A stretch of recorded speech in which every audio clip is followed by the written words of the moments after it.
A própria felicidade, Fundamentos para a Constelação Familiar, volume 1, de Sophie Hellinger, Tagore, editora. Pais não têm um lado sombrio. Capítulo 8. A relação pais-filhos. 1.1. A relação dos pais com seus filhos. Diferentes tipos de relacionamento seguem diferentes ordens. Por isso, diferentes ordens regem a relação do filho com seus pais, as relações dentro do clã, a relação entre um homem e uma mulher e a relação do casal enquanto pais com seus filhos. 1. Em primeiro lugar, nas ordens do amor entre pais e filhos, está o fato de que os pais dão e os filhos tomam.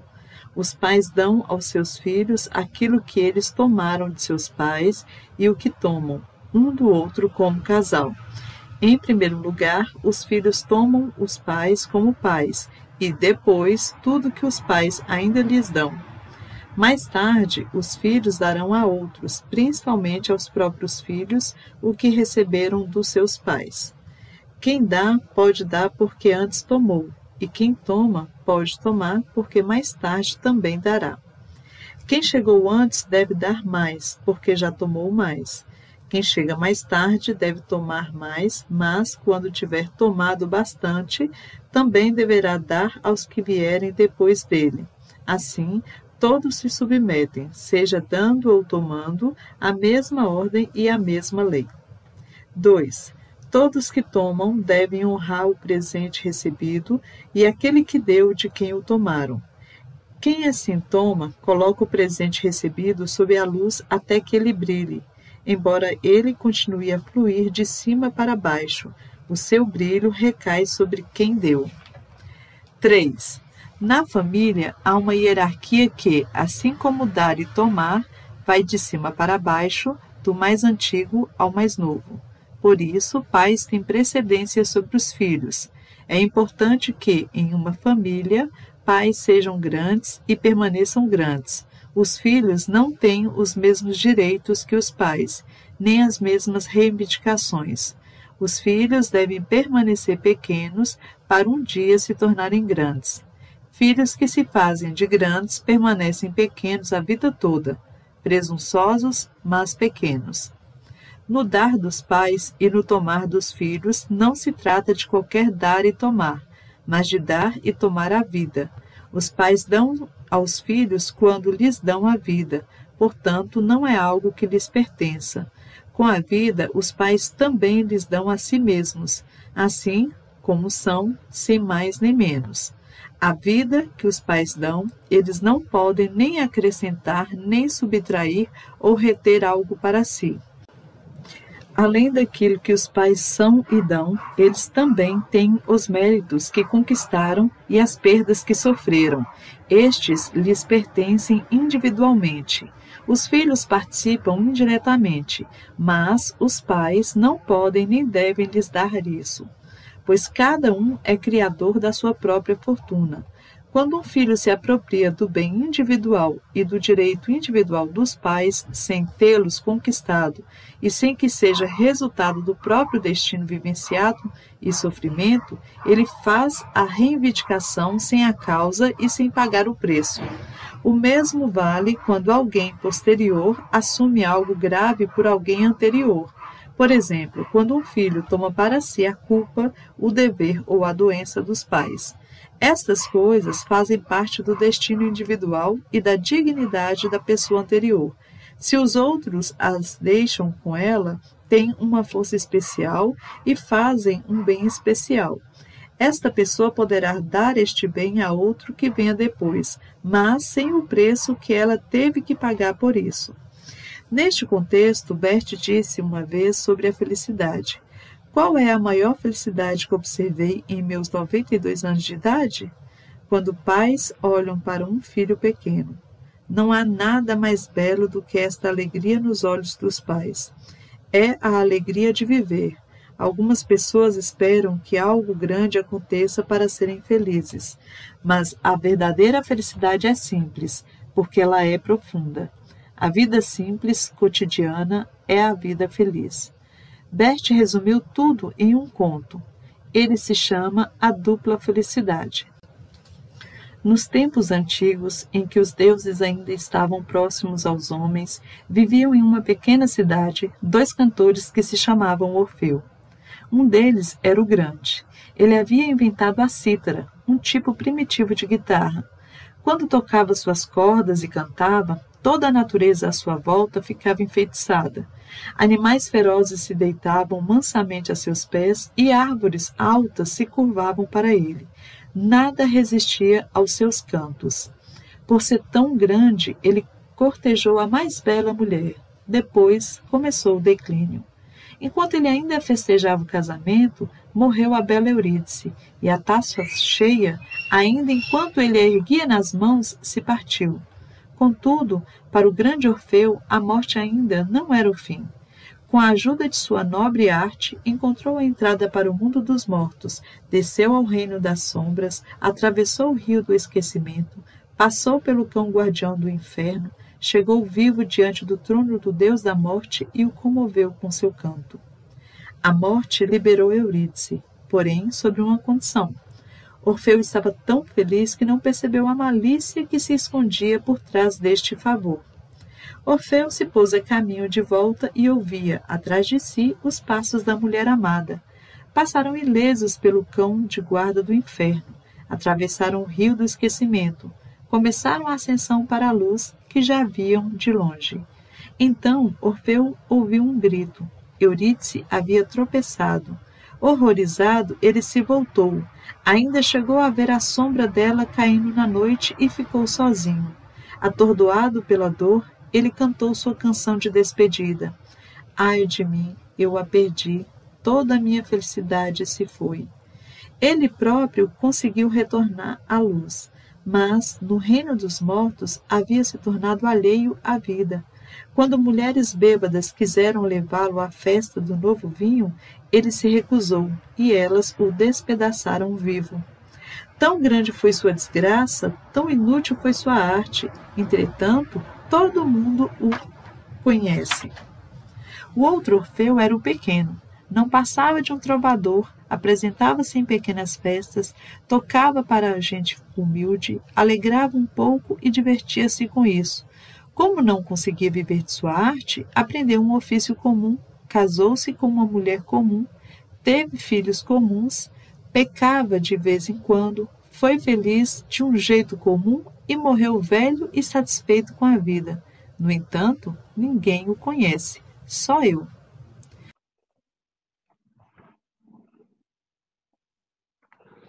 Está nas nossas relações mais íntimas, no caso ele agora está tratando pais e filhos.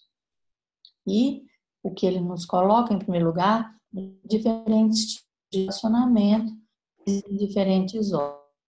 Qual é a primeira ordem do amor no relacionamento entre pais e filhos?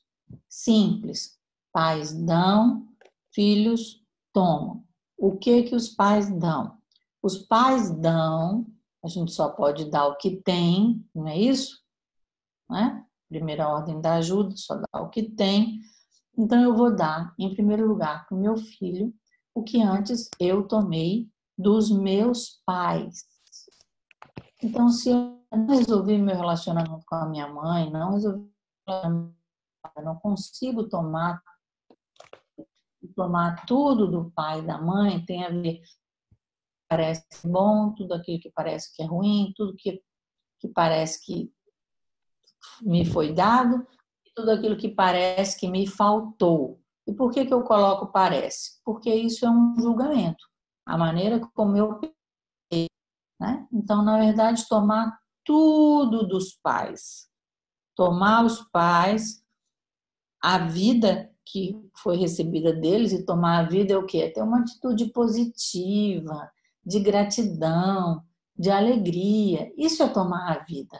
Tomar a vida do dia a dia, da vida comum, como se ela fosse um presente. E o que mais que os pais dão? Os pais dão aquilo que eles conseguem tomar do parceiro, né? Tomar um do outro como casal. Então, aquilo que eu posso dar para o meu filho, é o que eu consegui tomar dos meus pais, também é o que eu consegui tomar do meu parceiro.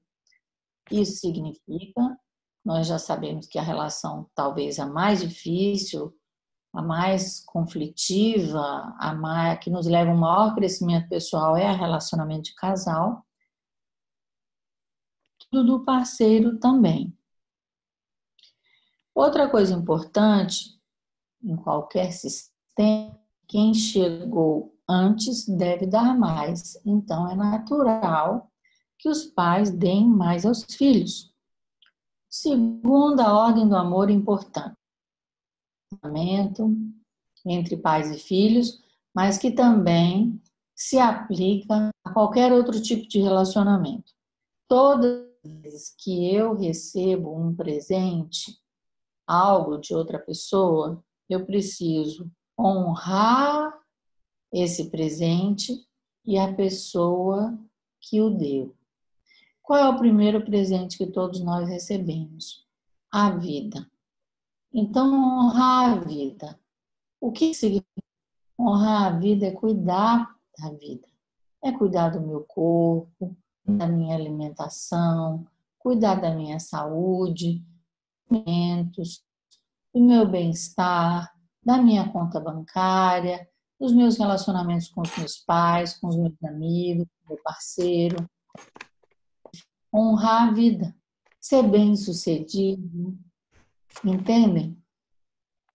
E, obviamente, honrar quem deu, que é meu pai e a minha mãe, só que eles são apenas um portal. São um portal, porque de onde vem a vida? Para onde ela vai?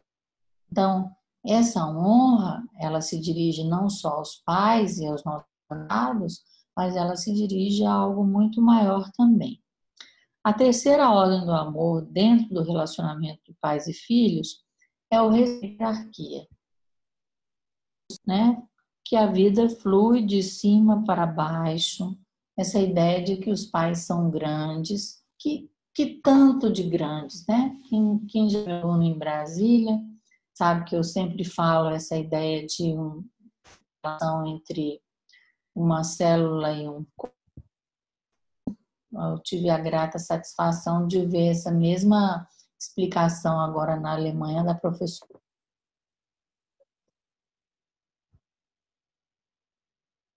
Consigo olhar para o meu pai e para minha mãe me sentindo bem pequenininho diante do papai e da mamãe. É como se todo tipo de julgamento que eu faço, de crítica em relação ao meu pai ou ao que eu vivenciei em relação a eles, me deixasse um pouquinho grande. Entendem? Porque assim, é como se eu tivesse esse direito, ou eu tivesse, vou dizer,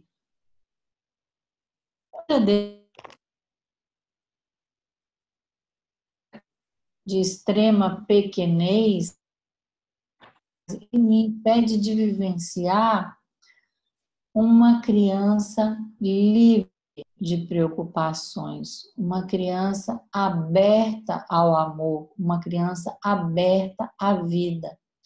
Então, o nosso trabalho como pessoa é de poder ser, diante dos pais, ínfimos, ou não no sentido pejorativo, mas crianças livres, felizes, abertas para o amor, para que, diante do mundo, possamos ser adultos, responsáveis e grandiosos a partir desse reconhecimento da nossa ancestralidade, né? Então, essa ideia de permanecer sempre pequenos em relação aos pais, né? E outra coisa importante é o entendimento que os pais dão aquilo que eles são, eles dão aquilo que eles conseguiram tomar, e tem algo que os pais também adquiriram através dos méritos, né? E aí nós estamos entrando um pouco no tema da herança. Méritos e perdas individuais. O que acontece? Eles não devem nem... Bert Hellinger diz que eles não devem, de uma certa maneira, dar isso para os filhos, no sentido de que os filhos também não devem reivindicar por isso. Isso que os pais conseguiram pelo próprio mérito, seja algo bom ou algo ruim, por exemplo, porque os pais podem deixar, sei lá, R$1 milhão para o filho, mas também podem deixar R$1 milhão em dívida. Então, isso é dos pais. Então, existe toda uma sabedoria em como lidar com essa herança, com aquilo que eu recebo dos meus pais. E isso eu não vou entrar no mérito agora, porque inclusive é um tema, um módulo, não sei se vocês já tiveram essa turma, mas muito essencial, como lidar com eles. Então, em primeiro lugar, toda herança é um presente. Eu posso aceitar esse presente ou não. Bom, por fim, para terminar essa parte, só uma imagem muito bonita, que eu acho que é uma imagem que a gente pode trazer para os nossos clientes, essa imagem do que seria a maior felicidade. Essa maior felicidade, que é a maior felicidade quando os pais veem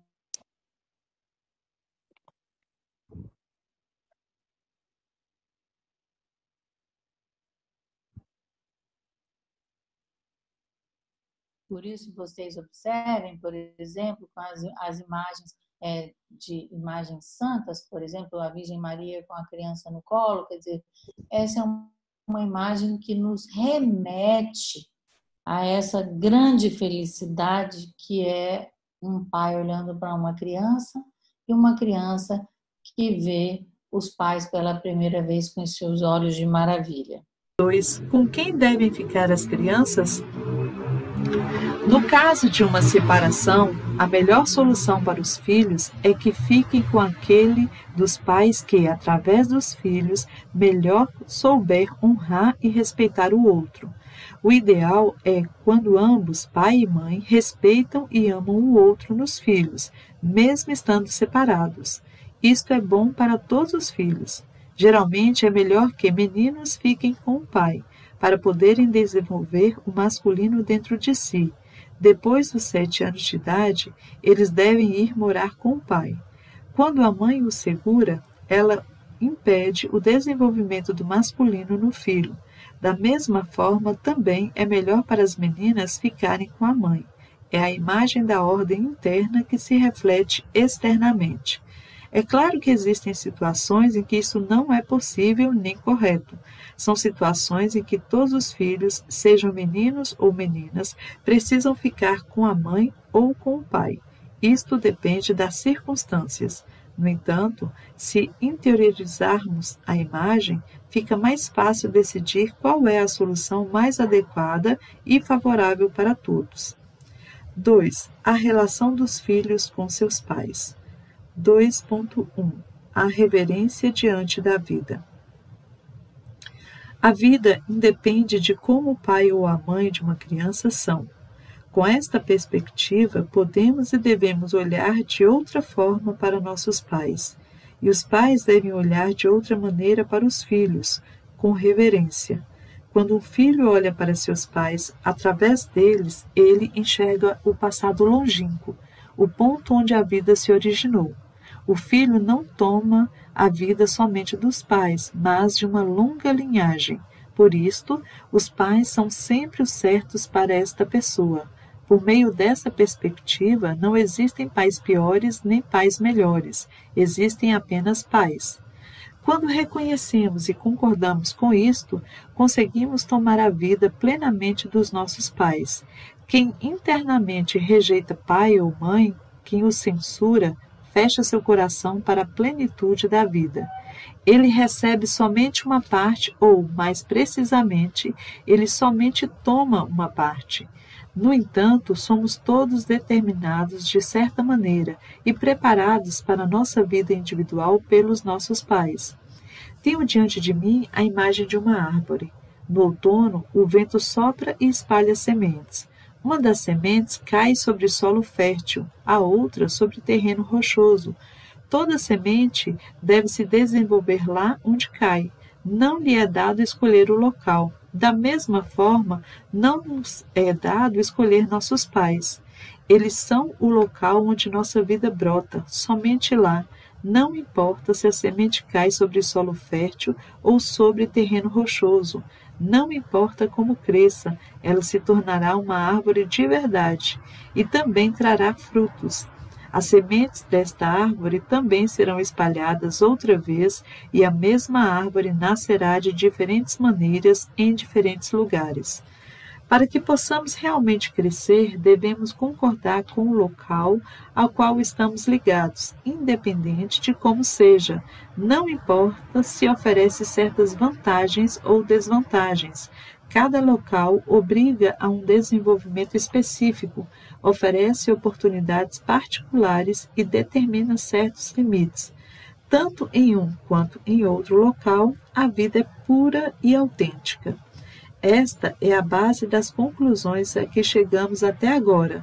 Eu teria algo a complementar, tendo em vista minha experiência, mas isso será tema de outro livro. 2.2 O Tomar.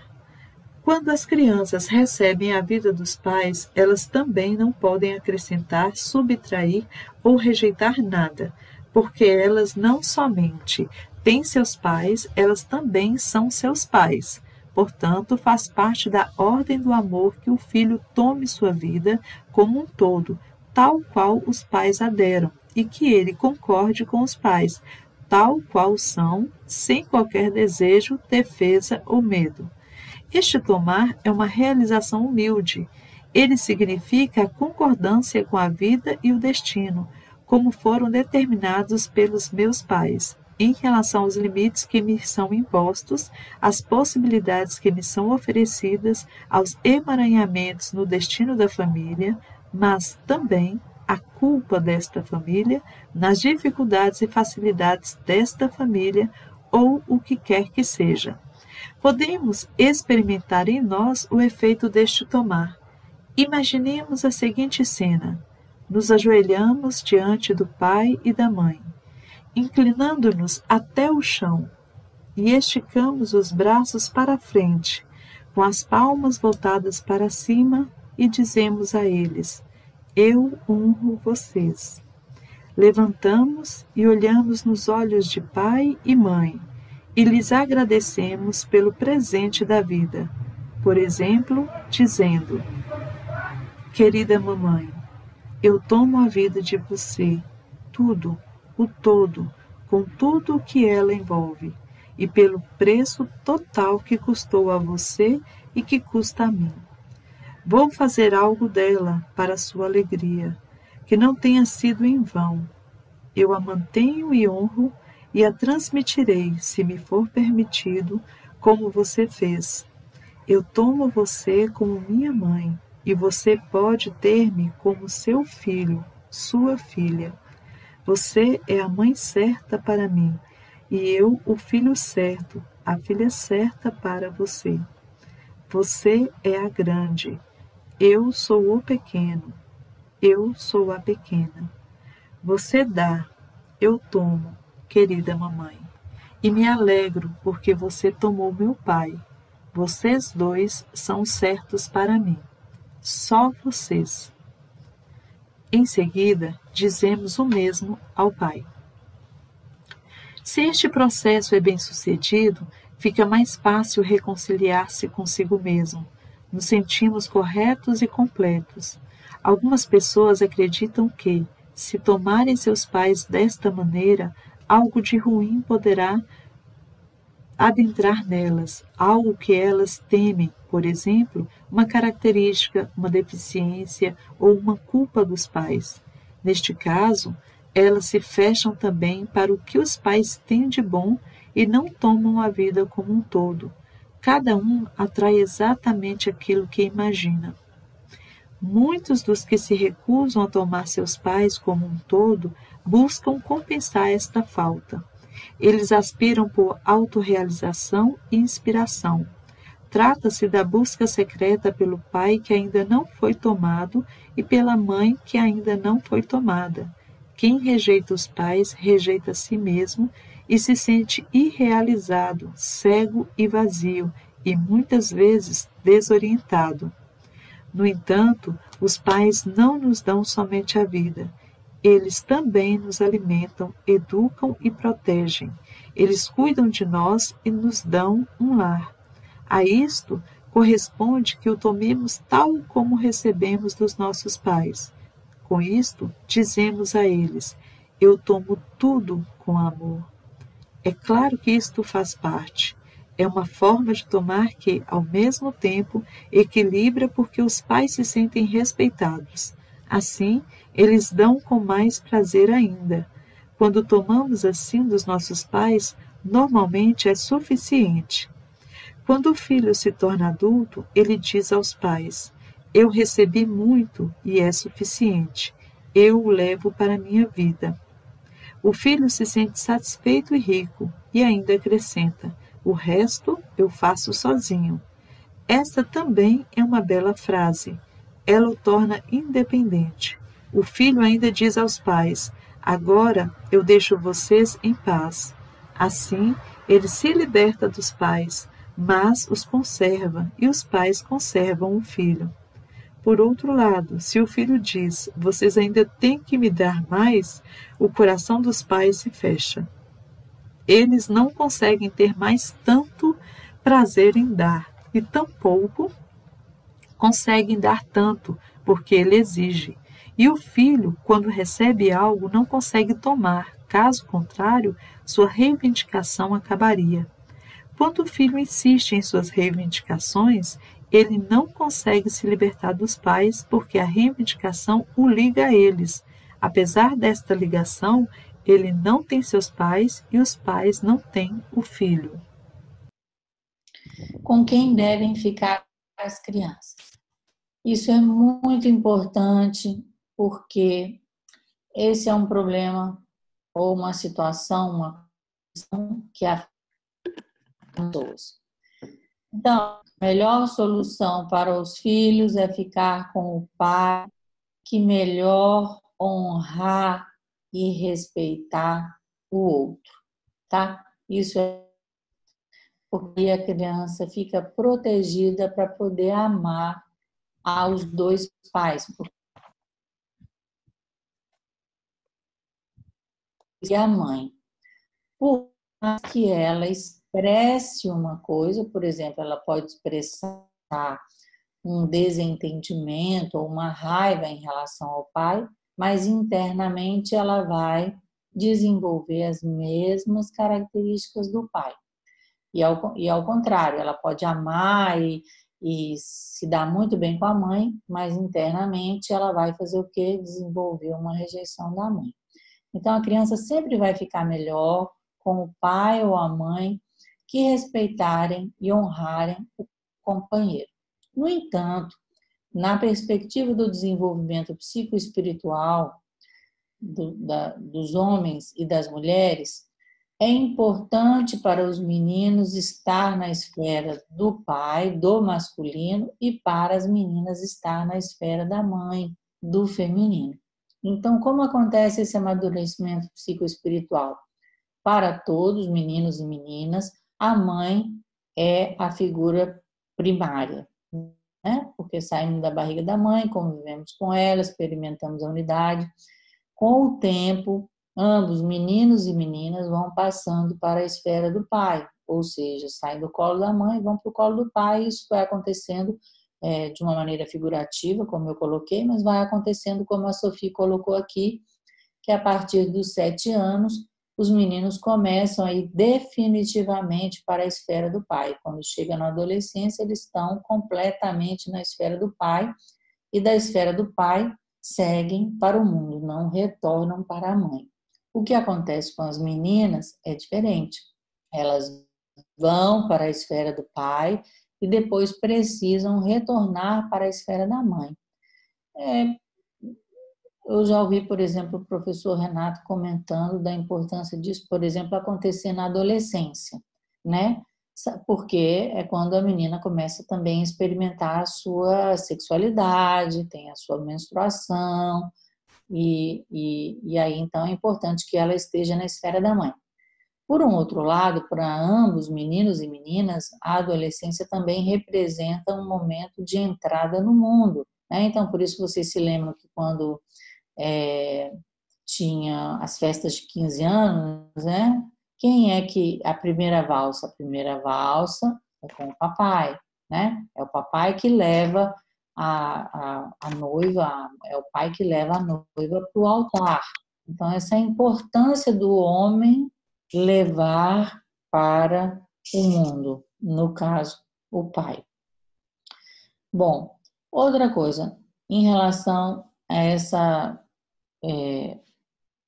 ao relacionamento entre filhos e pais, a reverência, né? A reverência é muito importante e é uma ideia, é a ideia de que eu me curvo, que eu me coloco pequeno e que eu me coloco humilde e da minha mãe, não apenas diante deles, mas diante da própria vida, diante da fonte da vida. Então, enxergar através desses pais, esse passado limpo, o ponto em que a vida se originou, é reconhecer, é concordar com tudo isso para poder tomar a plenitude que me chega através dos meus pais. E essa plenitude como é? É uma plenitude perfeita, entre aspas. Né? Por quê? Qual a imagem que a Sofia nos traz aqui nesse livro? Que é como se nós fôssemos uma semente que cai, às vezes, em terra árida, às vezes em terra fértil, uma semente que pode receber chuva ou não receber chuva, ela tem de escolher onde cai. Não. Então, nós também não podemos escolher o nosso pai, nós também não escolhemos o nosso país, a cultura. Ali nascemos, ali brotamos e temos que lidar com isso, com essa herança, com aquilo que recebemos. Tem vantagens, tem desvantagens, todo local obriga a um determinado tipo de desenvolvimento, oferece oportunidades e determina limites. Então, é isso que nos é dado. Esse é o nosso. Pois bem, então, a nós, a única coisa que nos cabe é, de uma certa maneira, ter uma determinada postura, uma determinada atitude em relação a esse local onde brotamos, vou dizer. Eu posso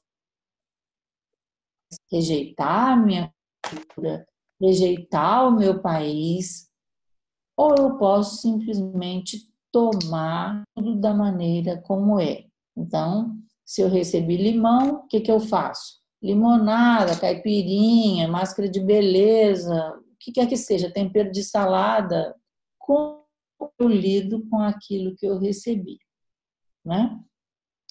Então, é essa realização humilde, que é esse tomar, quer dizer, eu realizo algo em mim quando eu tomo tudo que eu recebi, honrando os meus pais. Gostaria de pedir que vocês marcassem esse poema que se chama Agradecimento ao Despertar da Vida, que está aí no livro da Sofia, mas que também está no Amor do Espírito, que vocês possam trabalhar com ele quando vocês estiverem, por exemplo, realizando uma constelação familiar do poema, ou seja, entendendo o que o poema diz e conduzindo o seu cliente, ok? É esse aí que está escrito aí. Mãe, eu tomo a vida de você, tá? Deixa eu ver se tem mais aqui alguma coisa importante. Ah, sim. Outra coisa. A ideia é que se eu tomar tudo dos meus pais, eu vou ficar com aquilo que é ruim dos meus pais. Isso não existe. É justamente a atitude oposta de rejeição que vai me levar à manutenção, ao fomento da doença. Então, é justamente a inclusão é que é o nosso caminho, né? E também que cada um atrai exatamente aquilo que... E quando eu recuso meu pai, quando eu recuso a minha mãe, especialmente mãe, o que acontece muitas vezes? Bert Hellinger também coloca isso em outros livros. Aqui a Sophie coloca a busca da autorrealização. Muitas vezes que leva uma pessoa a participar de uma fanática de uma religião ou de um partido político. Ou seja, eu transfiro aquilo que seria uma realização, como a realização do pequeno Orfeu, na vida cotidiana, no amor pela minha mãe e pelo meu pai, a um amor por um pai e uma mãe ideal, que no caso da religião é Deus, né? É um pai ideal, que seria a imagem prevalente de Deus na contemporaneidade. Então, o que acontece? Essa busca de ideais, muitas vezes, ela obscurece essa relação que não foi ainda plenamente realizada com relação aos pais. A solução é: eu tomo tudo com amor. E quando um filho se torna adulto, é dizer, eu recebi suficiente. E, aliás, sinceramente, é isso que significa ser adulto. Por quê? Eu agora faço por mim mesmo. Com aquilo que eu recebi, eu faço sozinho. E olha só, muito importante, e deixo vocês em paz. Dá para entender? Ou seja, se um filho continua reivindicando, você ainda tem que me dar isso, me dá aquilo, me dá aquilo outro, me dá aquilo outro, o que vai acontecer?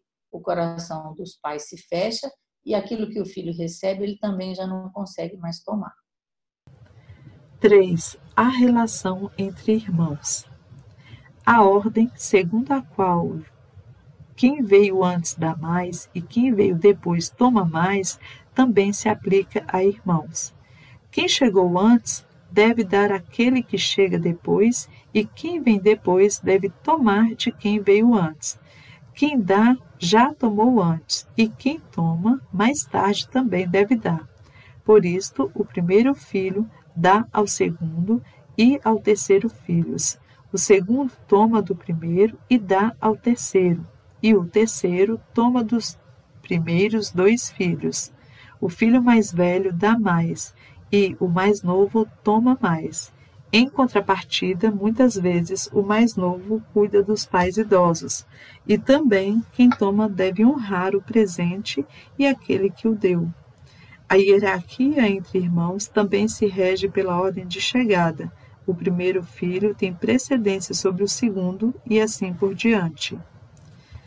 4. A pretensão. A ordem do dar e tomar na família é invertida quando, em vez de tomar de alguém anterior e de honrá-lo por isso, alguém posterior, tarde, tenta lhe dar, como se fosse igual ou até superior a ele. É o que ocorre, por exemplo, quando pais tomam de seus filhos e filhos querem dar aos seus pais o que estes não tomam de seus pais ou de seus parceiros. Nesse caso, os pais querem tomar como os filhos e os filhos querem dar como os pais. Em vez de fluir de cima para baixo, o fluxo do dar e tomar seria de baixo para cima, contra a lei da gravidade, assim como um riacho que tentasse correr montanha acima em vez de montanha abaixo. Este dar não chega onde quer chegar. Segue aqui um exemplo a respeito. Em um de nossos seminários havia uma mulher cujo pai era cego e a mãe surda. Os dois se complementavam bem. Todavia, a mulher acreditava ter que cuidar dos pais. Nós fizemos a constelação da família. Nela, a filha se comportou como se fosse grande e os pais pequenos. No entanto, a mãe disse à filha: "Eu consigo cuidar sozinha do seu pai." E o pai disse: "Eu consigo cuidar sozinho da sua mãe. Não precisamos de você para isso." A mulher ficou muito decepcionada. Ela fora podada de volta ao seu tamanho de filha. Na noite seguinte, ela não conseguiu dormir e nos perguntou se poderíamos ajudar. Bert lhe disse: "Quando alguém não consegue dormir, isso significa que ele acha que tem que vigiar." Em seguida, ele lhe contou o conto "À noite, os ratos dormem", de Wolfgang Borchardt, que narra a história de um menino que, depois da guerra em Berlim, cuida de seu irmão morto para que os ratos não o devorem. A criança estava exausta por achar que deveria vigiar. Um simpático senhor se aproximou do menino e disse: à noite, os ratos também dormem. Na noite seguinte, a mulher dormiu melhor.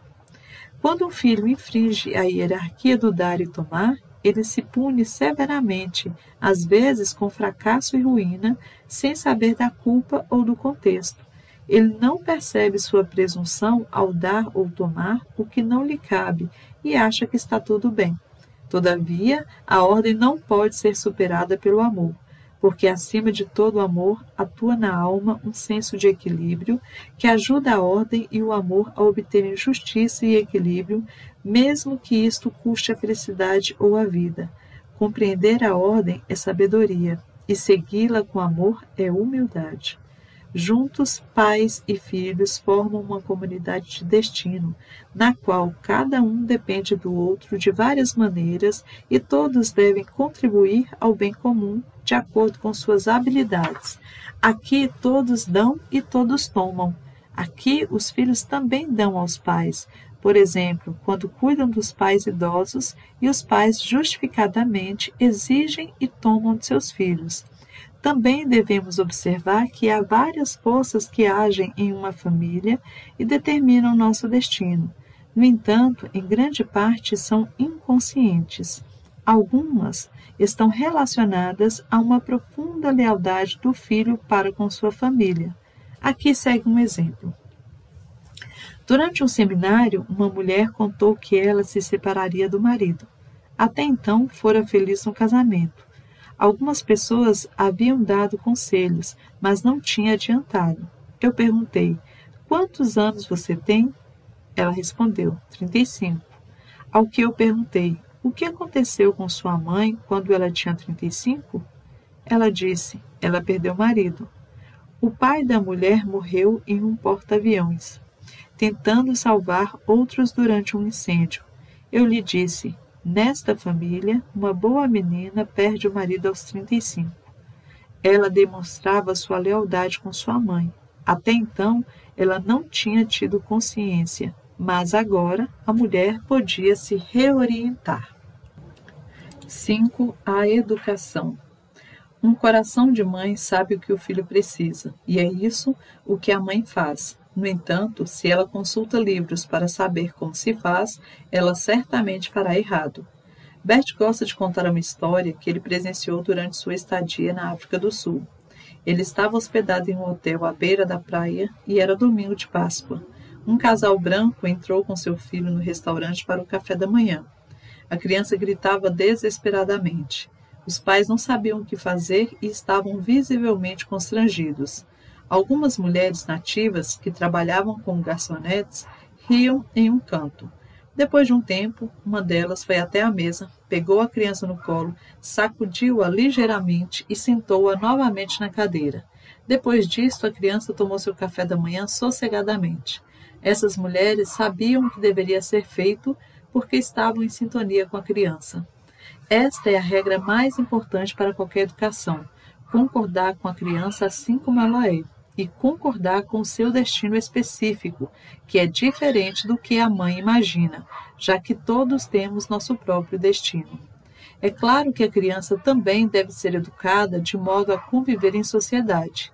As regras sociais devem ser ensinadas. Isto é uma tarefa e uma exigência. Se liberarmos a criança de todas as tarefas e responsabilidades, ela se tornará inapta para a vida. Uma vida confortável não é uma vida plena. À medida que a criança for crescendo, os pais terão que impor limites, com os quais ela deverá se confrontar e que a farão amadurecer.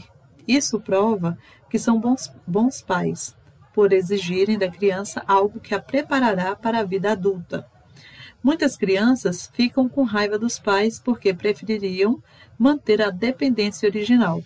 Mas é justamente por se retirarem e por frustrarem essas expectativas que os pais ajudam seus filhos a se libertar da dependência e, pouco a pouco, a agir de forma autossuficiente. Só assim a criança consegue ocupar seu lugar no mundo dos adultos e passar de tomador a doador. Ok. Muito bem. Então, agora nós temos 2 pontos importantes. O primeiro é a relação entre os irmãos. Então, a ordem entre os irmãos é a ordem da precedência. Quem veio antes dá mais. Quem veio depois toma mais de quem veio antes, né? Então, o mais velho vai dar mais, o mais novo vai tomar mais, e a consequência do mais novo ter ganhado mais, de tomado mais, é que, por exemplo, ele vai cuidar dos pais na velhice, muito provavelmente. Então, essa ordem de precedência é uma ordem fundamental entre os irmãos. Eu me lembro que na minha formação como psicólogo no CUDEC, um dos professores disse: a única obrigação que um irmão mais velho tem com um irmão mais novo é de protegê-lo, né? E no caso, também de dar, porque essa é a ordem da precedência. Então, essa pretensão de que às vezes acontece, essa subversão da ordem, quando alguém que veio mais tarde tenta ajudar quem veio antes ou tenta dar para quem veio antes, ela é punida dentro da família, entre aspas, né, essa punição, muitas vezes tanto com o fracasso dessa tentativa, como com dificuldades que a pessoa pode enfrentar na sua própria vida. Essa subversão pode se dar de uma pessoa posterior, né, no caso de um filho mais novo, querer cuidar dos assuntos dos irmãos mais velhos, ou querer cuidar dos pais, que eu digo como pais dos pais, né? Porque eu posso cuidar dos meus pais como filho, e isso faz uma diferença muito grande, porque cuidar dos meus pais como filho é a minha obrigação, assim como é a obrigação dos pais cuidar dos seus filhos, né? Os pais cuidam de nós no início da nossa vida, nós cuidamos dos pais no final da vida deles. Eu posso cuidar dos meus pais como filhos, e cuidar dos pais como filhos, isso significa que nós fazemos aquilo que está dentro das nossas possibilidades, dentro do nosso limite, e que nós também respeitamos, né, na medida do possível, a vontade dos nossos pais.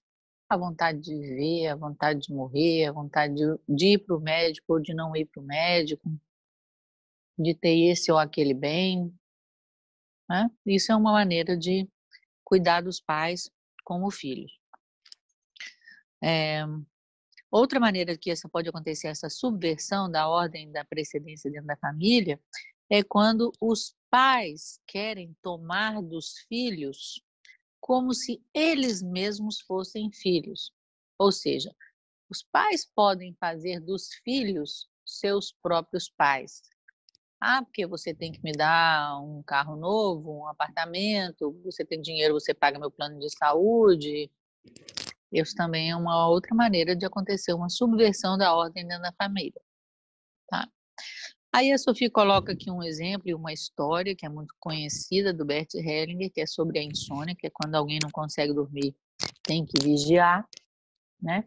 E geralmente isso pode acontecer porque há ter que vigiar por alguém que vai embora da família. Por exemplo, os pais vão se separar, ou um dos pais quer morrer, ou pode acontecer também por algo que aconteceu em gerações passadas da família, mas que continua reverberando, né? Que mais? A punição desse infringir a ordem da hierarquia do filho é o fracasso. E aqui ele nos deixa uma frase maravilhosa: compreender a ordem é sabedoria, segui-la é humildade. Por fim, aqui, eu acho que isso aqui é de fundamental importância, gente, esse capítulo, essa parte que vai falar sobre a educação dos filhos. Primeiro, a Sophie, como mãe, como mulher, ela coloca que existe uma sabedoria natural. Eu não sei se vocês sabem, né, mas a escola Hellinger Schule, originalmente, ela tinha o nome de Hellinger Lebensschule. Então, seria escola para a vida. Escola Hellinger para a vida, Lebensschule, Escola para a Vida. Então, é uma confiança nessa sabedoria natural, mas, por um outro lado, ela também, a Sophie, nos traz as regras mais importantes para qualquer educação. Primeiro, aceitar a criança como ela é.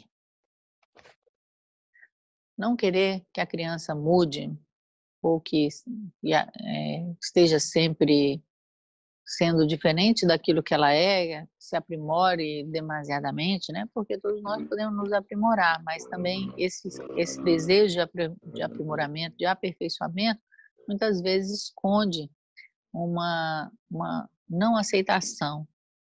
Então, aceitar a criança tal como ela é e também a sua determinação. Isso significa o quê? A profissão, quando o filho vai estar mais velho, os gostos, e o que mais venha, né? Então, a criança, ela nasce como criança, a gente cuida dela durante um tempo, mas depois ela tem a sua própria determinação, que pode ser, e muitas vezes é muito diferente daquilo que os pais imaginam. E não por isso as regras sociais devem deixar de ser ensinadas, ou seja, precisam ser ensinadas, porque a criança vai precisar conviver em sociedade. Também os pais não devem tirar as responsabilidades das crianças. É uma maneira de prepará-las para a vida adulta, assim como oferecer-lhes limites e fazer com que elas lidem com os limites é algo muito importante. E também algo muitas vezes difícil, que é a importância de se frustrar as expectativas de um filho em relação, por exemplo, pai, me dá um carro. Pai, me dá uma passagem de avião. Porque, de uma certa maneira, aí a criança se liberta da dependência, ela pode se tornar mais adulta, a criança, ou jovem, adolescente, né? E sair dessa posição de tomador dentro da vida para uma posição de doador. Algo muito importante que diferencia uma criança de um adulto. 6. Todos os filhos são bons. Quando dizemos todos os filhos são bons e seus pais também, algumas pessoas provavelmente sacodem a cabeça em sinal de desaprovação, porque esta declaração vai muito longe. Ela significa, ao mesmo tempo, que nós também somos bons, que éramos bons quando crianças e que continuamos sendo bons. Além disto, ela também significa que nossos pais são bons, porque já foram crianças, que eles eram bons quando crianças e que são bons como pais também. Quero contar algo sobre o que está por trás desta declaração. Com isso, também quero me distanciar do falatório superficial quando pais ou filhos são acusados de certas ações, por exemplo. Na maioria das vezes, aconteceram por amor. Como podemos entender isto? A constelação familiar revelou que estamos integrados em um sistema maior, em um sistema familiar. É um campo espiritual que liga todos entre si em ressonância. Às vezes, esse campo entra em desordem, por exemplo, quando se infringe o direito ao pertencimento que é comum a todos. Nesse campo, ninguém se perde, a pessoa continua atuando. Por meio da ressonância, outro membro da família é escolhido para representar o excluído. Esse membro, por exemplo, uma criança, pode se comportar de forma estranha. Talvez se vicie, adoeça ou desenvolva um comportamento criminoso ou agressivo. Pode também se tornar esquizofrênico ou assassino. Mas isso só acontece porque essa pessoa olha com amor para esse excluído e, com seu comportamento, nos obriga a olhar com amor para essa pessoa rejeitada e excluída. A experiência demonstrou, por exemplo, que crianças irrequietas, as assim chamadas hiperativas, na verdade estão olhando para um morto que a família já não olha mais. Em vez de olhar com cuidado para essa criança, tentamos mudá-la. Isso não dá certo, porque forças muito maiores estão atuando.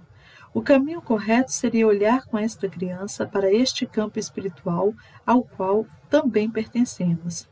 Voltamos então a ver a pessoa excluída, que está esperando por reconhecimento, e podemos reintegrá-la na nossa alma, em nosso coração e na nossa família. Depois disso, a criança pode respirar aliviada. Ela está livre do emaranhamento com outra pessoa.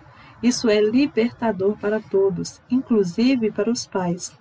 A partir de agora, todos podem viver no presente com mais amor e paciência, para além da distinção inferior entre bem e mal.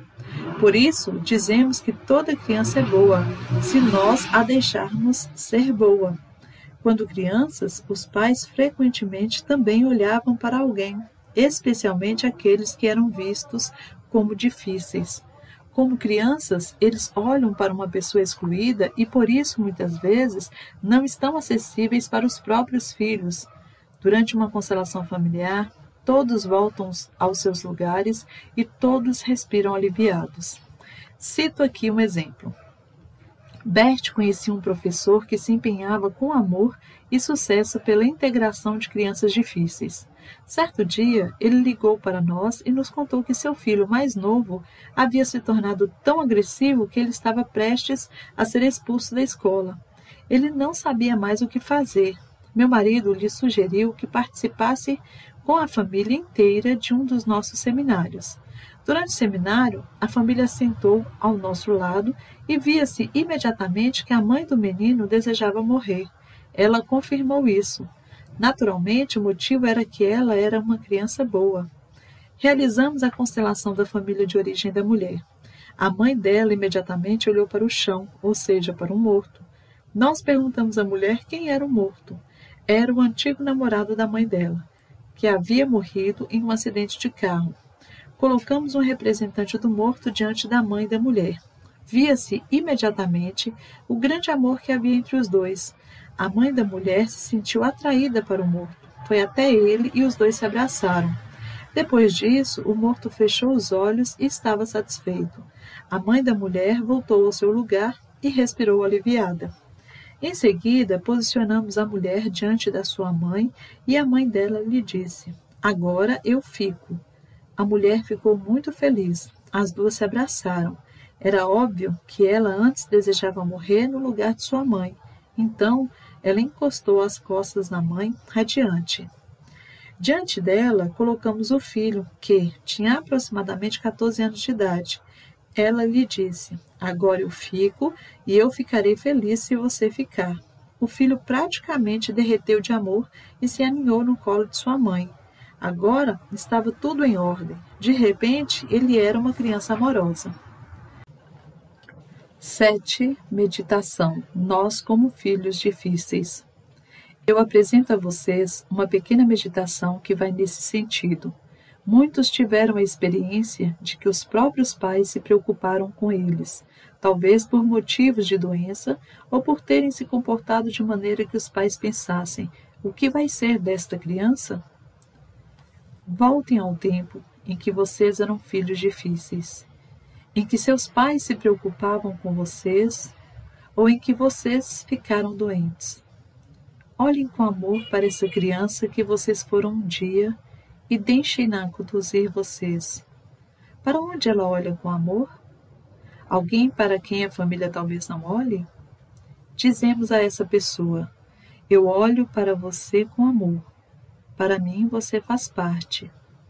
Em seguida, podemos nos voltar para nossos pais e dizer: "Eu olho para alguém que amo. Por favor, também olhem comigo para ele." A maioria de vocês tem filhos. Entre eles, talvez também haja um filho difícil, um que preocupa vocês, que está doente, que sofre acidentes ou algo parecido. Olhem para onde este filho está olhando com amor. Talvez a criança olhe para uma criança abortada ou para alguém que vocês rejeitam, para alguém que há gerações foi vítima de um crime pelas mãos de um membro da família, por exemplo, um crime de guerra. A criança olha para lá. Ou então, ela olha para alguém que a família rejeita por sentir vergonha desta pessoa. Por exemplo, um criminoso, assassino, talvez um criminoso de guerra. A criança olha para ele com amor porque os outros sentem vergonha dele. No entanto, ele faz parte. assim como todos os outros também. Agora, também olhamos para essa pessoa com amor. Nós percebemos o efeito, nós o sentimos em nós, e nós sentimos como a criança se acalma, como ela fica melhor.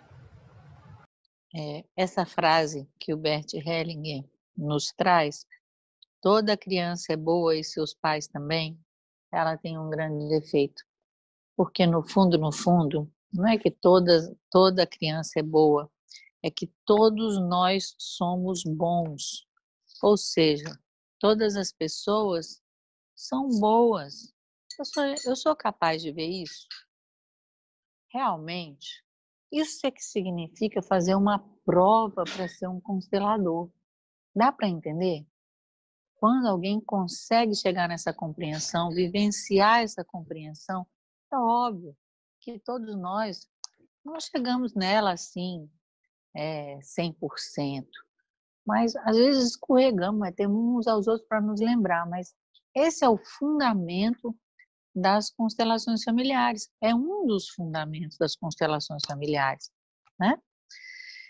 E então, a partir dessa ideia de que todos são bons, né? As crianças, os pais, nós vamos começar a entender que existe esse campo espiritual que vai nos ligar a todos, vai nos colocar a todos em ressonância, e que muitas vezes o que é experimentado como maldade, como dificuldade, como uma pessoa difícil, como um jovem agressivo, o que quer que seja a condição, na verdade é fruto dessa ressonância, desse campo espiritual que entrou em desordem. Entrou em desordem, vocês já sabem quais são os motivos que podem levar à desordem. São 3, né? Um desrespeito às nossas 3 ordens e necessidades básicas, que é o pertencimento, a ordem da precedência e o equilíbrio ou a compensação. Então, uma criança vai se tornar problemática, ou um jovem vai se tornar problemático, porque ele entrou em ressonância com essa desordem presente no campo espiritual da família. Aqui a Sofia vai nos falar especificamente das crianças hiperativas, que são crianças que vão estar olhando para um morto, né? Então, muitas vezes o que acontece, isso é uma condição muito frequente dentro da escola, quando você tem uma criança hiperativa, com déficit de atenção, o que quer que seja, então você vai tentar controlar o sintoma, vai dar um remédio, ou então vai tentar mudar a criança através, por exemplo, de terapias cognitivo-comportamentais, mas ali não está o problema, né? Então, é necessário perceber esse problema na sua raiz sistêmica, na sua raiz transgeracional e olhar para onde a criança olhar para essa pessoa que foi excluída. E, a partir desse olhar, essa criança pode ser libertada para poder viver no presente. Né? Lembrando que quando crianças, os pais também olhavam para alguém, também olhavam para os excluídos, e a constelação familiar ela tem essa possibilidade de fazer com que todos voltem para o seu lugar. Além disso, eu gostaria de recomendar a vocês, quem tiver oportunidade, pode ver o trabalho que foi feito com crianças e famílias difíceis aí em Brasília, em 2007, que está disponível pela editora Atman, tá? Foram, não sei, 4 ou 5 dias de seminário, mas foram seminários muito lindos que apresentam esse assunto, né? Alguns casos. E o livro que nós temos editado em português, né? Eu não sei, eu sempre me confundo. É Olhando a Alma das Crianças, né? Em espanhol é Mirar el alma de los niños. Um é no gerúndio, o outro é no infinitivo. Mas o livro que o Bert Hellinger tem sobre as crianças, então eu recomendo como uma leitura complementar sobre esse assunto. Ok? 8. Incesto. Uma criança que viveu um incesto, por exemplo, uma menina que teve uma relação incestuosa com o pai, não consegue mais se libertar da pessoa. Se esta ligação não for desfeita com amor e respeito, ela terá dificuldades de se relacionar no futuro. Portanto, se agirmos como alguns terapeutas o fazem, indignados contra o perpetrador, eventualmente até chegando a processá-lo, a criança se pune. Essa indignação faz muito mal à criança. Por outro lado, se a criança puder dizer ao pai: eu amei muito você, eu era pequena demais para isso, mas fiz tudo por você, eu teria feito ainda mais se fosse necessário. O amor é reconhecido. Então a criança consegue se separar. Isso, obviamente, não justifica o ato. Quase sempre o incesto é uma relação triangular e, normalmente, há dois culpados. No incesto entre pai e filha, a mãe quase sempre está envolvida. Muitas vezes, ela se retira do marido e lhe entrega a filha como compensação. A filha obedece ao desejo velado da mãe para que o pai amado fique. Também é frequente haver incesto entre padrasto e enteada. Normalmente, trata-se de uma mulher que casou de novo e espera demais do marido. Do relacionamento anterior, ela traz uma filha ou vários filhos para um novo casamento e, inconscientemente, os entrega ao novo marido como compensação. Para dissolver esta dinâmica, a filha teria que dizer ao pai: eu fiz isso de bom grado pela minha mãe. E ela teria que dizer à mãe: eu fiz isso de bom grado por você. Nesse momento, a dinâmica secreta é revelada. A mãe pode então dizer à filha: eu sinto muito. E o pai pode dizer à filha: eu sinto muito. Agora eu me retiro e assumo a responsabilidade. Depois disso, a filha também pode se retirar. O seu amor e sua inocência vieram à tona. Ela agora é livre e pode estabelecer uma outra relação.